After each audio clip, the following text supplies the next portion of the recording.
SLST Bangla ইন্টারভিউয়ের জন্য আমরা আজকে একটি মক টেস্টের ব্যবস্থা করেছি। এই মক টেস্টে আমরা বাংলা সাহিত্যের ইতিহাস, শিশু শিক্ষা এবং সাম্প্রতিক বিষয়ের উপর 10টি প্রশ্ন আপনাদের সামনে রাখব।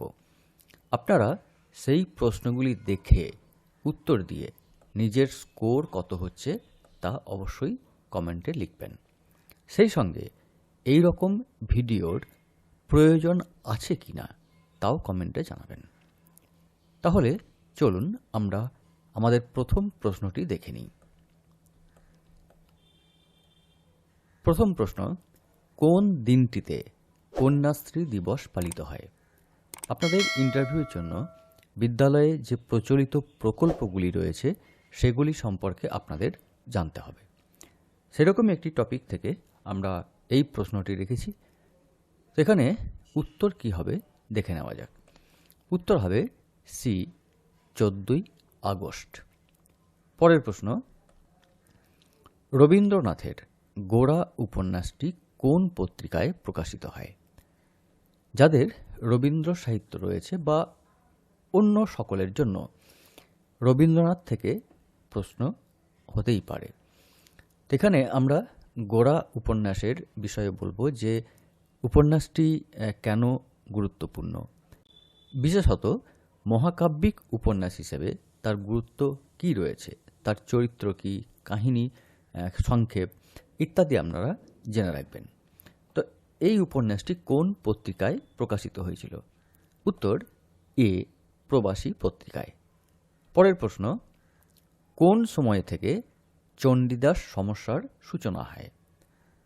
এবং এই সূত্রে আপনাকে অন্যান্য যে চণ্ডীদাস সমস্যার মূলে কতগুলো চণ্ডীদাস রয়েছে ইত্যাদি বিষয়গুলো কিন্তু একটু জেনে রাখতে হবে। তো 1922, 1926, 1907, 1916 কোন সময় থেকে এই চণ্ডীদাস সমস্যার সূচনা হয়েছে? উত্তর 1916 খ্রিস্টাব্দ থেকে, যখন শ্রীকৃষ্ণ কীর্তন কাব্যটি প্রকাশিত হচ্ছে। এবং প্রসঙ্গত বড়ু চণ্ডীদাস, দ্বিজ চণ্ডীদাস, দীন চণ্ডীদাস এবং সহজিয়া চণ্ডীদাস এদের সম্পর্কে কিন্তু বিষয়টি জেনে রাখবেন। পরের প্রশ্ন, কল্লোল নামে নাটকটি কার লেখা?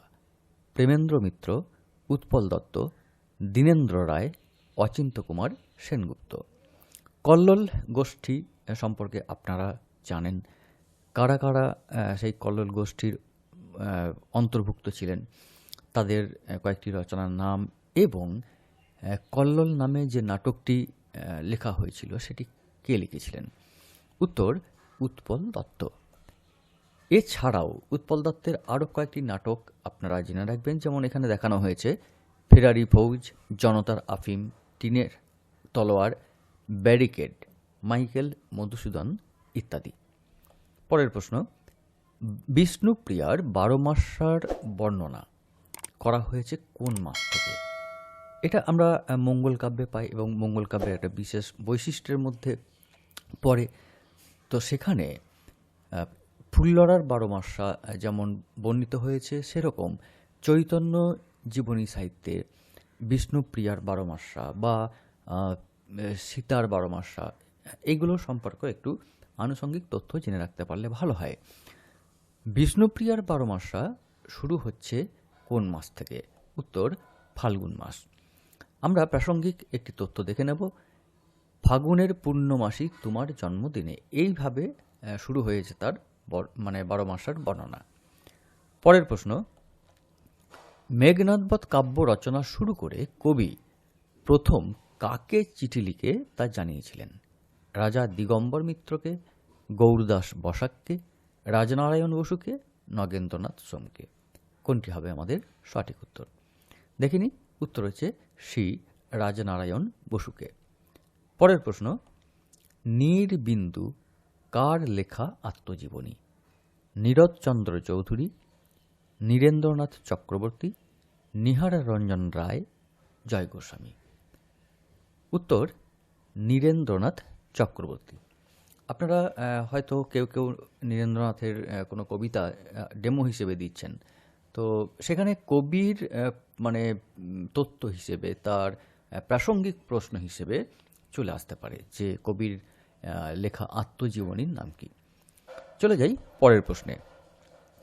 মধ্যশিক্ষা পর্ষদের বর্তমান সেক্রেটারি কে? ডক্টর রামানুজ গঙ্গোপাধ্যায়, শ্রী ঋতব্রত চ্যাটার্জি, পার্থপ্রতিম চ্যাটার্জি, শ্রী সুব্রত ঘোষ। মধ্যশিক্ষা পর্ষদের বর্তমান সেক্রেটারি, উত্তর শ্রী সুব্রত ঘোষ। আর যদি আপনারা কেউ কেউ ভেবে থাকেন তাহলে বলবো যে সেটি হচ্ছে পর্ষদের সভাপতি। ডক্টর রামানুজ গঙ্গোপাধ্যায় হলেন পর্ষদ সভাপতি। পরের প্রশ্ন, কোনো একজন ছাত্রের কথা বলার সমস্যা আছে, আপনি পাঠদানের সময় তার প্রতি কোন আচরণ করবেন?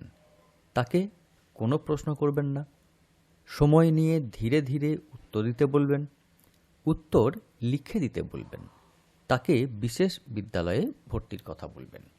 কোনটি আপনি এক্ষেত্রে তার প্রতি আচরণটা করবেন? দেখুন, তাকে কোনো প্রশ্ন করব না, তাকে তাহলে কি হচ্ছে, তাকে এড়িয়ে যাওয়া হচ্ছে, ইগনোর করা হচ্ছে, যেটা অনুচিত। একজন ছাত্রকে, আমার শ্রেণীতে সমস্ত ছাত্র সমান, তো এখানে কোনো ছাত্রকে আমরা শিক্ষক শিক্ষিকা হিসেবে ইগনোর করতে পারি না, বা তাদের মনে আঘাত লাগে এমন কোনো আচরণ করা যায় না। আচ্ছা, সময় নিয়ে ধীরে ধীরে উত্তর দিতে বলবেন কি না সেটা আপনারা চিন্তা করুন। উত্তর যদি লিখে দিতেও বলা হয় তাহলে তার যে মানে বলতে অসুবিধা, এই জায়গাতে যেন তাকে মনে করিয়ে দেওয়া হয় যে তোমার কথা বলার সমস্যা আছে, তাই তুমি লিখে বলো, এটাও কিন্তু ঠিক হবে না। তাকে বিশেষ বিদ্যালয়ে ভর্তির কথা তো বলাই যাবে না, এটা অত্যন্ত অনুচিত কর্ম হবে। তাহলে আমাদের উত্তর এখানে হওয়া উচিত বি, সময় নিয়ে ধীরে ধীরে সে উত্তরটা বলুক। পরের প্রশ্নে চলে যাই, কোন বানানটি সঠিক? এখানে 4টি বানান দেওয়া হয়েছে। পিপীলিকা, পিপীলিকা শব্দের সঠিক বানান কোনটি হবে? তা আপনারা উত্তর নিশ্চয়ই এখান থেকে নির্বাচন করে নিয়েছেন, দেখে নিই উত্তর। উত্তর সি, পিপীলিকা। যদি কারোর অসুবিধা হয় বানানটি মনে রাখতে, সেক্ষেত্রে আমরা এখানে দেখিয়ে দিয়েছি হ্রস্ব ই, দীর্ঘ ই, হ্রস্ব ই, এই ক্রমটা মনে রাখলে কিন্তু বানানটি সঠিক হয়ে যায়। তো এই 10টি প্রশ্ন ছিল। আপনার স্কোর কত হলো তা কমেন্টে জানাবেন। আর আগেই বলেছি, যদি এরকম ভিডিওর আরও প্রয়োজন থাকে তাহলে অবশ্যই কমেন্ট করে জানাবেন। ভিডিওটি ভালো লাগলে লাইক দেবেন, অন্যদের সঙ্গে শেয়ার করুন এবং আপনার স্কোর কত হলো তা অবশ্যই কমেন্টে জানান।